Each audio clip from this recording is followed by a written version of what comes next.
श्री स्वामी समर्थ. नमस्कार मित्रांनो. येत्या 15 फेब्रुवारीला म्हणजेच रविवारी आलेली आहे महाशिवरात्र. महाशिवरात्र ही तिथी अतिशय महत्त्वाची आणि पवित्र तिथी मानली जाते. महाशिवरात्रीचा हा पवित्र दिवस भगवान महादेव आणि माता पार्वती यांना समर्पित आहे. आणि या महाशिवरात्रीला व्रताचं खूप मोठं धार्मिक महत्त्व आहे. आणि म्हणून या महाशिवरात्रीला घरातील लहान मुलांपासून ते मोठ्यांपर्यंत सर्वजण व्रत करत असतात. महाशिवरात्री व्रत हे सर्वश्रेष्ठ व्रत मानले जाते. दरवर्षी माघ महिन्यातील कृष्ण पक्षातील चतुर्दशी तिथीला महाशिवरात्री साजरी केली जाते. आणि धार्मिक मान्यतेनुसार तुम्ही वर्षभरामध्ये जितके श्रावण सोमवार करतात किंवा प्रत्येक महिन्यामध्ये जे काही सोमवार करतात किंवा महादेवाची जी काही व्रतवैकल्य करतात, प्रदोष व्रत करतात, तर त्या सगळ्या व्रताचे पुण्य आपल्याला या एका महाशिवरात्रीच्या व्रतामुळे मिळत असते. आणि म्हणून ज्योतिषशास्त्रानुसार प्रत्येकाने महाशिवरात्रीचे व्रत हे जरूर करावे असे सांगितले जाते. कारण गंगेच्या प्रत्येक थेंबा इतके पवित्र महाशिवरात्रीचे व्रत असे म्हटलं जातं. कारण या दिवशी भगवान शिवाचा विवाह देवी पार्वतीशी झाला होता. महाशिवरात्रीच्या दिवशी भगवान शिव आणि त्यांची पत्नी पार्वतीची पूजा केली जाते. आणि म्हणून असे सुद्धा म्हटले जाते की ज्या मुलामुलींचे विवाह जमायला अडचण येत आहे किंवा बऱ्याच दिवसापासून ज्या मुलींना स्थळ बघता आहेत, ज्यांना इच्छुक म्हणजेच मनासारखा वर किंवा वधू मिळत नाही, त्यांनी महाशिवरात्रीचं व्रत हे आवर्जून करावं. कारण या व्रतामुळे विवाह योग जे आहेत तर ते नक्कीच जुळून येतात.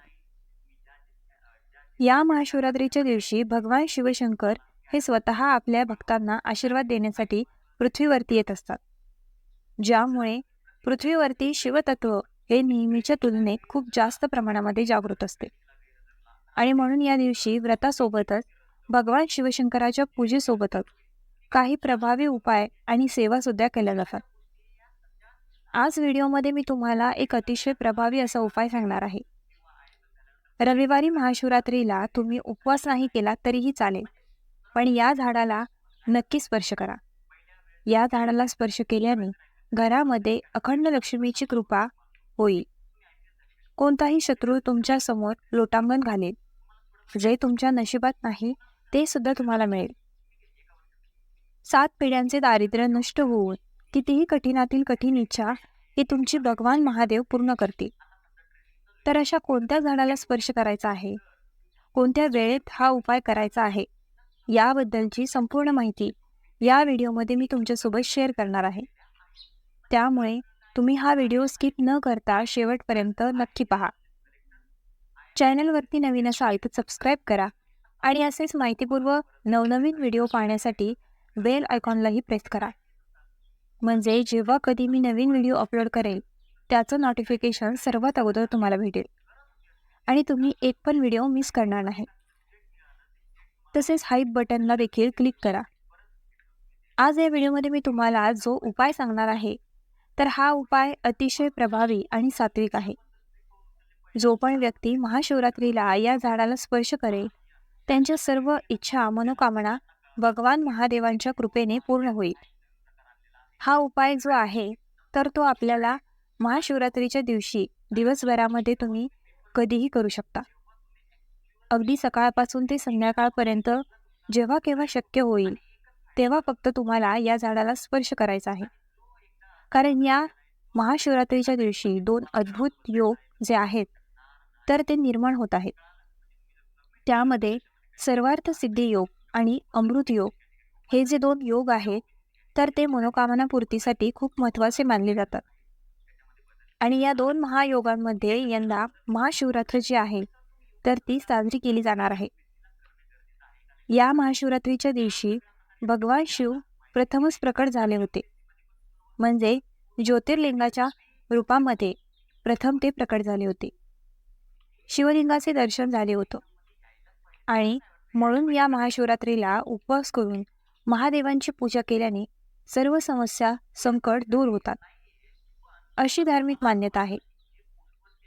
आपल्या पुराणात झाडांना अत्यंत पवित्र आणि पूजाजनीय मानले जाते. त्यांचा संबंध थेट सर्व देवी देवतांशी जोडण्यात आला आहे. सर्व प्रकारचे झाडे आणि वनस्पतींमध्ये देवांचे वास्तव्य असते. या झाडांमध्ये एक प्रकारची दैवी शक्ती असते, म्हणून विशेष स्थितीवरती त्या झाडांना स्पर्श केल्याने त्या देवी देवतांचा विशेष आशीर्वाद हा आपल्याला मिळत असतो. यासोबतच ही जी झाड मी तुम्हाला सांगणार आहे, तर ती झाडे नवग्रहाच्या संबंधित आहेत, ज्यांच्या पूजेने व्यक्तीवर दैवी कृपा होते आणि त्यांच्या सर्व इच्छा मनोकामना या देखील पूर्ण होतात. आणि म्हणून जर भरपूर दिवसापासून तुमच्या मनामध्ये एखादी इच्छा असेल, प्रयत्न कष्ट करूनही तुमची इच्छा जी जर पूर्ण होत नसेल, तुमच्या प्रयत्नांना यश मिळत नसेल, तर महाशिवरात्रीला फक्त हा एक उपाय जर तुम्ही श्रद्धेने मनोभावे केला, तर नक्कीच तुमच्या मनातील कितीही कठीणातील कठीण इच्छा ही पूर्ण होईल. तुमच्या नशिबात नाही ते सुद्धा तुम्हाला मिळेल. तसे तुम्हाला एखाद्या शत्रूचा वारंवार त्रास होत असेल, तुमच्या जीवनात एखादा शत्रू असेल, शत्रू हा गुपित असेल किंवा शत्रूचं नाव तुम्हाला माहीत असेल, शत्रू तुमच्यावरती गुप्त वार करत असेल, तुम्हाला त्रास देत असेल, किंवा काही शत्रू असे असतात की ते आपल्याला समोरून येऊन त्रास देत असतात, आपल्यासोबत स्वतःहून भांडण करत असतात, तर असा शत्रू नष्ट होण्यासाठी सुद्धा हा उपाय अत्यंत प्रभावी मानला जातो. तसेच घरांमध्ये पैशांच्या आर्थिक अडचणी येत असतील, आलेला पैसा हा घरामध्ये टिकत नसेल, जिथे तुम्ही 5 रुपये कमावतात तिथे तुमचे 100 रुपये खर्च होत असेल, म्हणजेच पैशाला पैसा लागत नसेल, किंवा एखादा कर्ज तुमच्यावरती आहे तर ते दूर होण्यासाठी सुद्धा हा उपाय तुम्ही करू शकता. या महाशिवरात्रीच्या दिवशी या झाडांची पूजा, सेवा, उपासना केल्यामुळे आपल्याला त्याचं फळ मिळत असतं. आपल्या घरामध्ये असलेले दुःख, दारिद्र्य हे पूर्णपणे नष्ट होते. तर हा उपाय करण्यासाठी तुम्हाला महाशिवरात्रीच्या दिवशी सकाळी लवकर उठायचं आहे. स्वच्छ स्नान करून तुम्हाला महादेवांसमोर व्रताचा संकल्प घ्यायचा आहे, संकल्प करायचा आहे. या दिवशी तुम्हाला पांढरे वस्त्र परिधान करायचं आहे. पांढरे वस्त्र नसेल तर कोणत्याही रंगाचे वस्त्र तुम्ही परिधान करू शकता, परंतु तुम्हाला चुकूनही या दिवशी रंगांचे वस्त्र हे परिधान करायचं नाही. आणि हा उपाय करत असताना तुम्हाला रंगांचे कपडे जे आहेत तर ते अजिबात घालायचे नाही. सकाळी स्वच्छ स्नान करून झाले की सर्वप्रथम तुम्हाला सूर्यदेवाला जल अर्पण करायचं आहे, कारण रविवार आहे. रविवार हा सूर्यदेवाला समर्पित असणारा दिवस आहे आणि याच दिवशी महाशिवरात्र सुद्धा. त्यामुळे भगवान महादेवाची पूजा करण्याअगोदर तुम्हाला सकाळी सूर्यदेवाला जल अर्पण करायचं आहे आणि यानंतर तुम्हाला तुमच्या देवघरातील देवांची विधिवत पूजा करून घ्यायची आहे. देवघरामध्ये शिवलिंग असेल तर त्या शिवलिंगावरती तुम्हाला अभिषेक करायचा आहे. बेलपत्र, पांढरे फुलं तुम्हाला अर्पण करायचे आहेत. भस्म लावायचं आहे. धूप, दीप, अगरबत्ती लावून तुम्हाला वातावरण हे प्रसन्न करायचं आहे आणि यानंतर तुम्ही हा उपाय करू शकता. फक्त हा उपाय करण्याअगोदर तुम्हाला महादेवाची पूजा करायचीच आहे आणि यानंतरच हा उपाय जो आहे तर तो करायचा आहे. तर या महाशिवरात्रीच्या पहिल्या दिवशी ज्या झाडाला तुम्हाला स्पर्श करायचा आहे ते झाड आहे धोत्र्याचं झाड. या महाशिवरात्रीच्या दिवशी धोत्र्याच्या झाडाचं फूल किंवा फळ हे तुम्हाला भगवान महादेवाला अर्पण करायचं आहे. पहा, महादेवांना धोत्र्याचं फळ आणि फूल, बेलाची पानं, भांग अर्पण केलं जातं. असं केल्यामुळे महादेव हे लवकर प्रसन्न होतात आणि संपूर्ण पूजेमध्ये धोत्र्याच्या फळाचं आणि फुलाचं अनिवार्य असतं. आणि म्हणून या महाशिवरात्रीच्या दिवशी तुम्हाला धोत्र्याचं फूल किंवा फळ जे आहे तर ते तुमच्या देवघरात असणाऱ्या शिवलिंगावरती अर्पण करायचं आहे. किंवा जर तुम्हाला या दिवशी महादेवाचं मंदिर जर तुमच्या घराजवळ असेल तर तिथले महादेवाच्या मंदिरामध्ये जाणं शक्य झालं तर तिथे जाऊन सुद्धा तुम्ही हे फळ किंवा फूल जे आहे तर ते महादेवांना अर्पण करू शकता. ज्योतिषशास्त्रानुसार या महाशिवरात्रीच्या दिवशी भगवान महादेवांना धोत्र्याचं फळ किंवा फूल अर्पण केल्याने रखडलेली कामे पूर्ण होतात आणि भगवान महादेवांच्या कृपेने सर्व इच्छा, मनोकामना या देखील पूर्ण होतात. या दिवशी महादेवांना धोत्र्याचं फूल किंवा फळ अर्पण करण्यामागे एक पौराणिक कथा देखील सांगितली जाते. बघा, जेव्हा समुद्र मंथन झाले त्यावेळेस काही वस्तू ज्या आहेत तर त्या समुद्र मंथनातून बाहेर आल्या होत्या.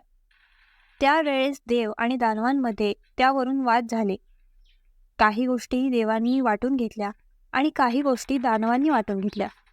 पण ज्या वेळेस समुद्र मंथनातून हलाल नावाचा विष बाहेर आलं त्यावेळेस मात्र देव आणि दैत्य दोघांपैकी कोणीही हे विष प्राशन करण्यासाठी तयार नव्हते.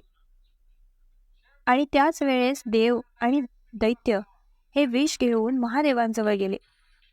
महादेवाने संपूर्ण सृष्टीचं रक्षण करण्यासाठी या विषाचं प्राशन केलं आणि आपल्या घशामध्ये हे विष जे आहे तर ते सांभाळून ठेवलं.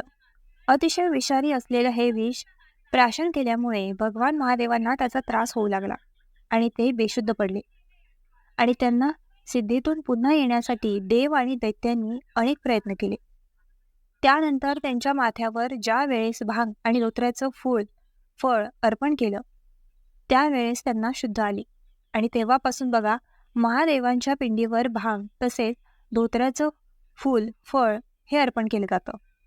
आणि म्हणून या महाशिवरात्रीच्या दिवशी तुम्हाला धोत्र्याच्या झाडाला 1 लोटा जल अर्पण करून आपल्या उजव्या हाताचा स्पर्श करून तुम्हाला तुमची इच्छा मनोकामना व्यक्त करायची आहे.